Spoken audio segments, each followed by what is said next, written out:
준비된 그릇이 되면 하나님의 성령이 우리를 채워주실 줄 믿습니다.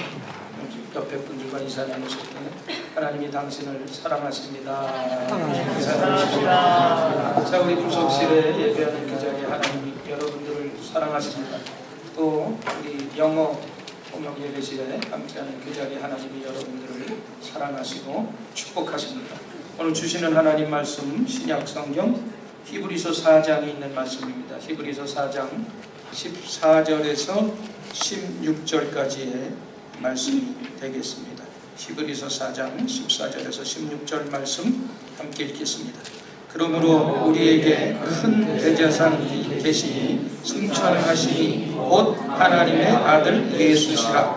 우리가 믿는 도리를 굳게 잡을지어다. 우리에게 있는 대제사장은 우리의 연약함을 동정하지 못하실 이가 아니요 모든 일에 우리와 똑같이 시험을 받으시니로되 죄는 없으시니라. 그러므로 우리는 긍휼하심을 받고 때를 따라 돕는 은혜를 얻기 위하여 은혜의 보좌 앞에 담대히 나아갈 것이니라. 아멘. 지금 우리 제목 한번 크게 같이 따라 하십시다. 하나님의 은혜의 보좌 앞에 나갑시다. 다시 한번요. 하나님의 은혜의 보좌 앞에 나갑시다. 이런 제목으로 은혜를 나누겠습니다. 이 세상이 황폐해졌다. 사람들은 얘기합니다. 그런데 사실 제일 황폐한 것은 사람의 마음이. 그래서 걸핏하면 기분 나고, 걸핏하면 화내고, 걸핏하면 짜증내고, 걸핏하면 낙심하는 것이 사람의 마음. 그래서 우리에게 무엇보다 중요한 것은 하나님의 보좌 앞에 나가서 은혜를 받고 우리의 강팍한 마음이 기경되어서 우리가 우리의 마음을 잘 관리해야 되는 것입니다. 그러려면 우리가 하나님 보좌 앞에 나가야 되는데, 그러면 우리가 하나님 보좌 앞에 담대히 나갈 수 있는 방법이 무엇일까요? 우리가 첫 번째로요, 예수님의 삶의 중심에 모시면서 살아야 된다는 것입니다. 오늘 본문 14절 말씀을 다시 한번 보십시다.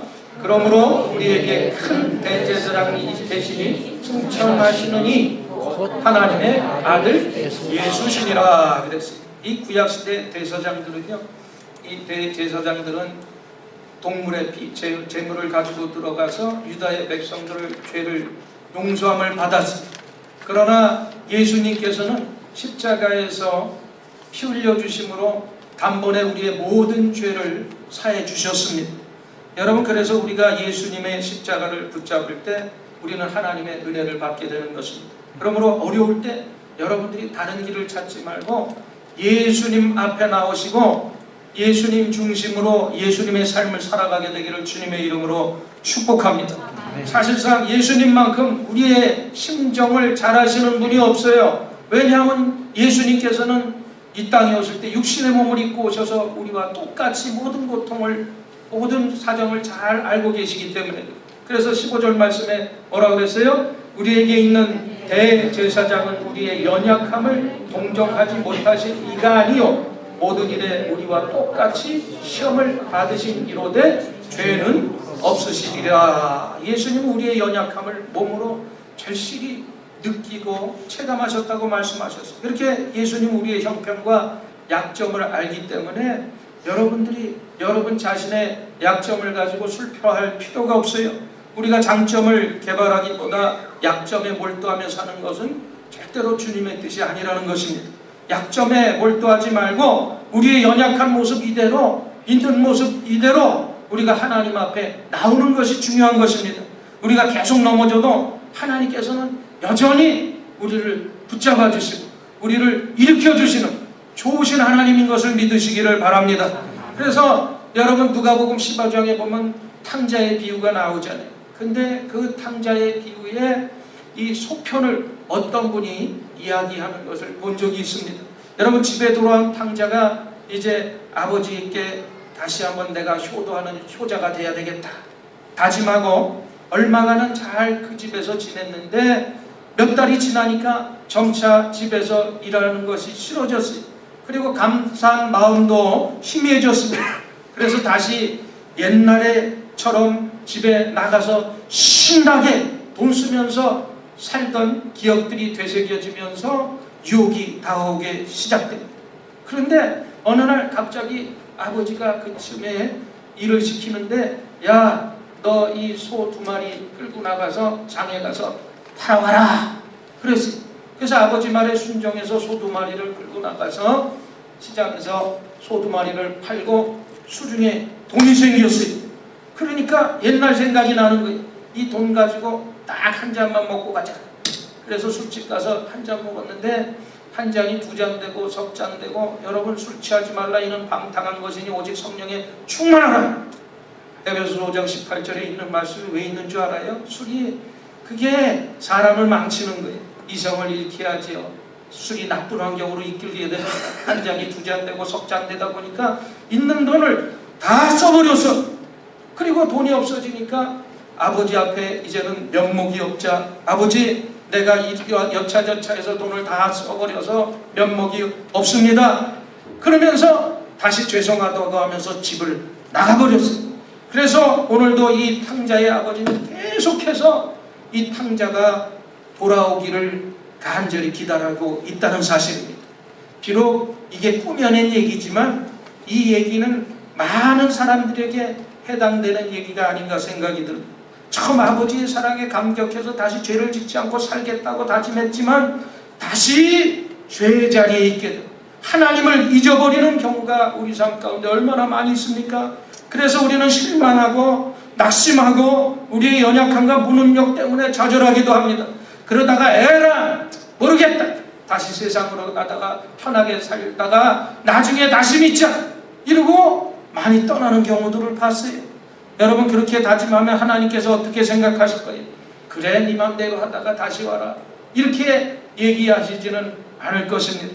어느 가정에 자녀가 공부도 안 하고 부모의 말씀도 안 듣고 계속 말썽만 부리는 자식이 있었어요. 그래서 부모들 마음속에 야 정말 그 자식이 상팔자라는 말이 맞구나 이런 생각을 하고 있는데, 어느 날 그 자식이 와서 부모님한테 말하는 거예요. 부모님, 저 같은 자식은 없어져야 합니다. 저는 오늘부로 집을 나가겠습니다. 호족에서 파겠습니다. 오늘부터 저 같은 이 불우의 자식은 없는 것으로 치시고 부디 부모님 행복하게 사십시오. 인사하고 간다 그러면 부모가 뭐라고 그랬어요? 이제 네가 비로소 철이 들었구나. 아이고 내 속이 후련하다. 그래 네 맘대로 나가라. 이럴 부모가 어디 있겠어요? 뒤통수를 한 대 때리면서 어딜 가 이 철없는 놈아.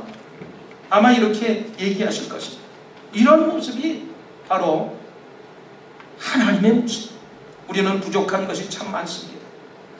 타락하고 또 타락하지만 우리가 절대로 하나님을 떠나서는 안 돼요. 우리가 간혹 교회에서 사람들 때문에 상처도 받고 반대로 상처도 주지만 그렇다고 교회를 떠나서는 안 되고 신앙을 포기해서는 더더욱 안 되는 것입니다. 어떤 경우에도 우리가 하나님을 떠나고 신앙을 포기하면 절대로 안 되는 거예요. 하나님께서는 어떤 경우에도 우리의 어떤 처참한 모습에도 있는 그대로의 그 모습을 다 받아주시는 좋으신 하나님인 것을 믿으시기를 바랍니다. 우리가 그 은혜 안에 들어와 있는 거예요. 여러분 예전에 한국의 신문에서 제가 보니까 어떤 개가 한 번도 가보지 않은 그 동네로 팔려갔어요. 근데 그 개가 수십이나 되는 그 어딘지 알지 못하는 곳에서 자기를 키우던 주인에게 돌아왔다는 기사를 봤습니다. 기껏해야 주인이 찬밥이나 줬을 텐데 그것이 너무너무 감사하고 고맙다고 주인을 잊지 아니하고 찾아온 그 강아지를 보세요. 짐승도 자기에게 베풀어 주신 은혜를 압니다. 여러분 그런데 우리에겐 영원한 생명을 주신 하나님의 은혜가 있고 예수 그리스도의 사랑을 체험한 사람들이에요. 세상의 어떤 피조물보다 만물의 영장이라고 하는 사람이 그 은혜를 어떻게 잊을 수가 있겠습니까? 여러분들 하나님의 은혜를 기억하면서 예수님의 사랑 안에서 살아가게 되기를 주님의 이름으로 간절히 축원을 드립니다. 그 다음에 우리가 하나님의 보좌 앞으로 나가기 위해서는 겸손히 하나님 앞에 나가야 되는 거예요. 오늘 16절 말씀 다시 한번 보십시다.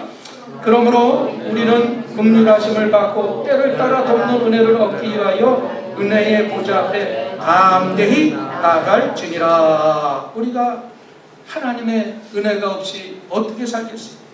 우리가 아무리 돈이 많고 건강하고 지식이 많고 여러분 우리의 실력만으로는 살 수가 없어요. 그래서 우리는 하나님 앞에 때로는 뻔뻔스러워질 필요가 있어요. 매일 넘어지는 자신의 모습을 보면서 도저히 하나님 앞에 나갈 수 없는 위인이지만 그래도 우리는 은혜의 보좌 앞에 담대히 나가야 되는 것입니다. 사람들 보기에는 그것이 뻔뻔스러운 모습일 것 같아도 하나님께서는 하나님 앞에 당당하게 또 담대히 겸손히 나오는 그 사람들의 모습을 보면서 기뻐하세요. 우리가 좀 더 성숙한 모습으로 하나님 앞에 나가면 좋겠지만 우리가 부족해도 있는 모습 그대로 하나님 앞에 나가야 되는 것입니다. 그렇게 은혜의 보좌로 담대히 나가면 언젠가 우리의 모습이 성숙한 모습으로 변화되게 되는 것입니다. 그러므로 우리 신앙에서 가장 중요한 것은 하나님의 은혜를 사모하면서 사는 것입니다. 자꾸 여러분 우리 마음 가운데 죄짓고 싶은 마음이 있죠. 여러분 죄짓고 싶은 마음에 10분의 1만 은혜를 사모하여도 우리가 은혜가 넘칠 것 같아요. 또 우리가 죄짓는데 쏟아붓는 시간에 10분의 1만 그 은혜를 추구한다면 하나님께서 더 많은 은혜를 주시지 않을까요? 우리가 아무리 못된 자라도 은혜를 구하면 하나님께서는 반드시 우리에게 은혜를 주신다는 사실입니다. 사실상 사람이 저지르는 가장 큰 죄악 중에 하나가 있는데 그 죄악이 뭔지 아십니까? 바로 하나님의 은혜를 구하지 않으면서 사는 거예요. 그래서 은혜를 구하면요, 은혜를 받으면요, 우리가 세상에 우리가 당하고 있는 모든 문제를 해결하는 그 해결의 답이 우리가 은혜 받는 것입니다. 때로 문제 때문에 잠을 못 이루는 경우가 있어요. 그래서 밥맛을 잃어버린 적도 있을 것입니다. 그러나 하나님의 은혜의 눈으로 보면 그 문제가 그렇게 복잡한 문제가 아니, 우리 스스로 해결하려고 하면 그 문제가 또 꼬이고 꼬여서 어려운 경우가 많이 생기는데 하나님의 은혜를 받고 나면 문제가 아닌 경우가 얼마나 많았는지 아무렇지나 보니까 하나님이 함께 해주시니까 문제가 아닌 경우를 얼마나 많이 경험했습니까? 하나님의 은혜가 있다면 문제가 해결되기 전에 이미 우리 마음 가운데 모든 문제가 해소되는 역사가 나타나는 거예요. 그러므로 진정 여러분들이 복된 삶을 살려면 하나님의 보좌 앞에 담대히 나가게 되시기를 주님의 이름으로 축복합니다. 그러면 누가 이 하나님의 은혜의 보좌로 나갈 수 있을까요? 바로 이 겸손한 사람이 하나님 보좌 은혜 앞에 나갈 수가 있어요. 그래서 우리는 정말 겸손하게 살아야 돼요. 겸손하면 길이 열리지만 우리가 교만하면 열려있던 길도 닫히는 경우가 많습니다. 그래서 기독교인 생명은 바로 이 겸손에 있어요. 그래서 예수님이 이 땅에 오셔서도 겸손을 강조하셨고, 겸손을 하지 아니하면 우리가 절대로 하나님의 은혜를 받을 수가 없는 것입니다. 근데 다른 종교를 한번 볼까요? 여러분 힌두교를 믿는 사람들은요, 이 겐지스 강에 갑니다. 그래서 그것에서 목욕을 하고 그 물을 먹는 것을 아주 중시해요. 왜 겐지스 강물을 그렇게 중요시 여기냐? 사람들을 화정해서요, 그 모든 부스러기들, 뼈가루들을 그 겐지스 강에 다 뿌려버려요. 그래서 그 강가의 뼈들이 수두룩한데도 그 강물을 마시면서 그 사람들은 뭐라고 해요? 거룩한 물이다, 그렇게 생각합니다. 관광객들이 와서 징그럽게 생각하고 이상하게 보면 오히려 이 신두교의 신자들은 그 관광객들을 이상하게 봅니다. 또 회교는 어때요? 그들이 일평생 가장 소원하는 것이 성지 메카에 가는 것이 그 사람들의 최고의 로망이에요. 그래서 이 메카가 가기 위해서는 비행기나 자동차로 타고 가면 안 돼요. 몇 달이고 우리가 걸어서 그 메카의 성지에 가야 됩니다. 그래서 그 성지에 많은 수백만 명들이 몰려서 그 행사에 참여하다가 여러분 그 때로 죽는 기사들을 우리 많이 봤잖아요. 근데 그것은 우리가 분명히 봐도 참사야. 사람들이 깔려주고 무질서 때문에 깔려주고, 그럼에도 그 사람들은 거룩한 순교라고 그래. 깔려 죽었는데 여러분, 이 사실상 그것도 다 교만에서 나오는 거예요. 자기 종교가 최고고 자기가 그런 모습이 순교고, 어디 그게 겸손한 모습입니까? 정말 우리가 행복하게 살려면 우리는 겸손해야 돼요.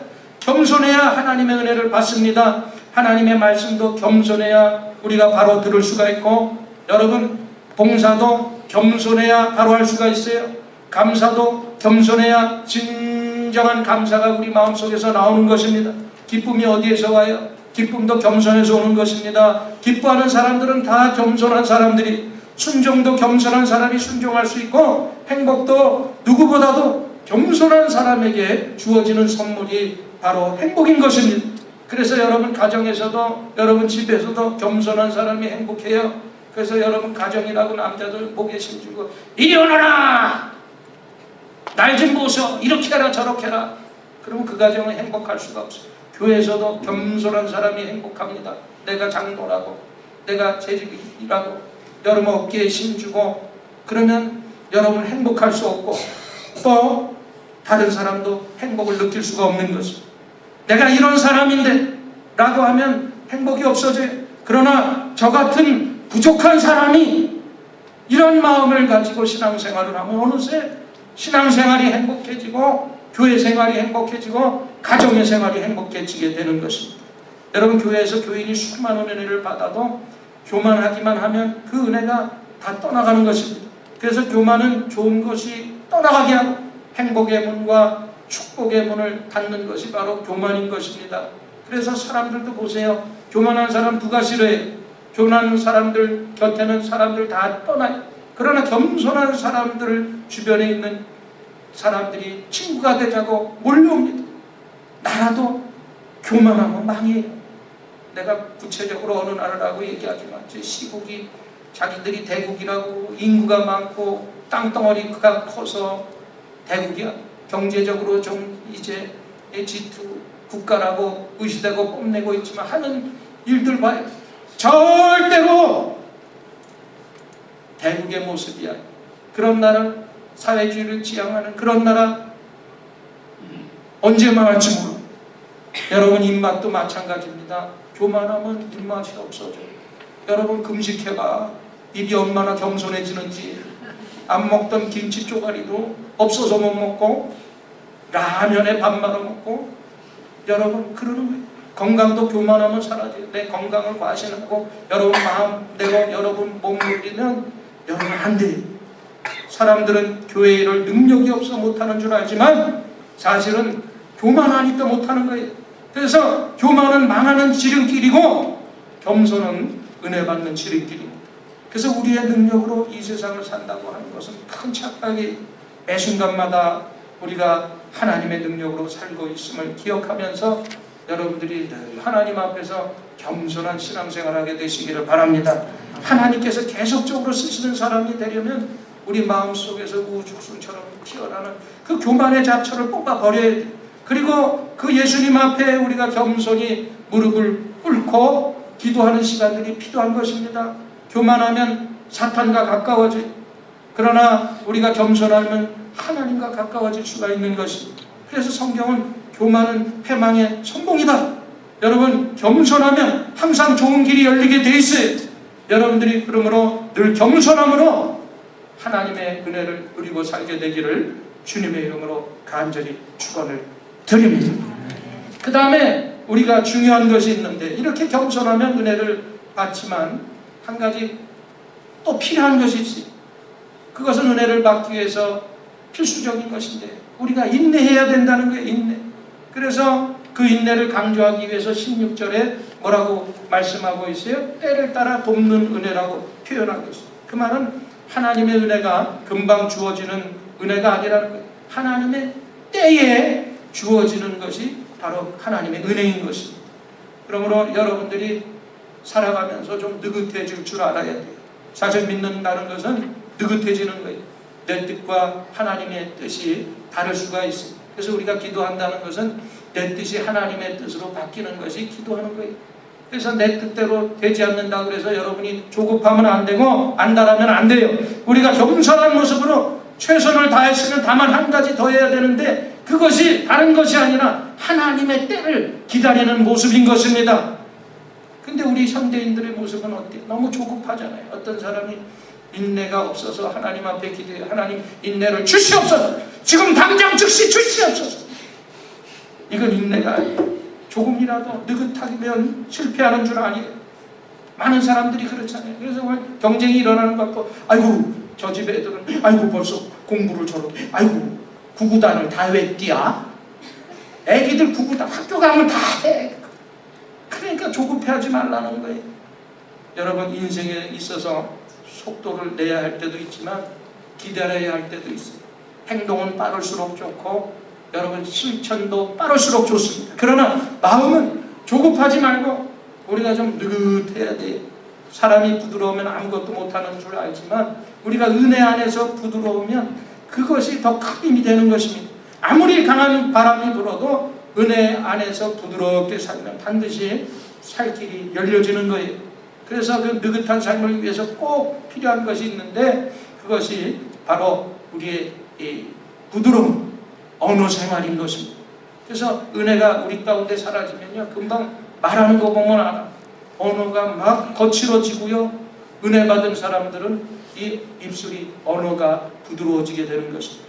그래서 우리의 몸은요 말에 의해서 순종하게 돼 있어요. 이 세 치어가 아무것도 아닌 것 같지만 얼마나 중요한지 말한 대로 우리 몸을 따르게 돼 있는 것입니다. 언어가 부드러워지면 행동도 부드러워져. 그래서 조폭들이 겁나게 무식하게 거칠게 얘기하는 것이 이게 말을 해야 자기 몸도 그렇게 딸기 때문에. 그래서 우리가 부드러운 언어가 얼마나 중요해요. 그러므로 여러분 육신의 건강보다 항상 언어의 건강이 앞선다는 사실을 잊지 말아야 됩니다.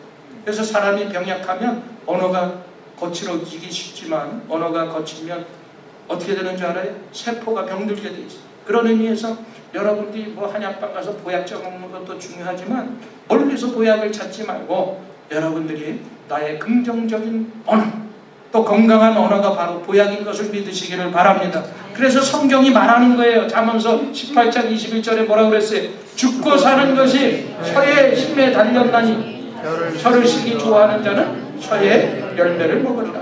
그러므로 여러분들이 긍정적인 말과 부드러운 말, 세포를 살리면 우리가 건강도 올 수가 있는, 사실상 믿음이라는 것은 하나님의 은혜로 혀가 감정이 아닌 말씀에, 하나님의 말씀에 우리가 사로잡히는 것입니다.